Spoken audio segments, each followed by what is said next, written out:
How to move clips together. To begin, I added some clips to my timeline and I want to see how I can move them together. Click and hold in second tool in toolbar, and select forward tool. This tool will move forward every clip after the clip you first click on it. So, for example, if I wanted to move forward all my clips, I can click on my first clip in timeline and drag it to the right to move all of them. Now let's learn about another tool. Click and hold in second tool in toolbar and select backward tool. This tool is like the first tool, but it is used to move the clips backward and not forward. Now let's undo changes. The main tool for moving clips is with selection tool in your toolbar.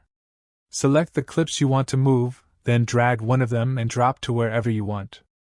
Instead of using it this way, you can hold down Shift key on your keyboard while clicking on clips to select clips in different positions and then move them. Anyway guys, thanks for watching and I hope you found this useful.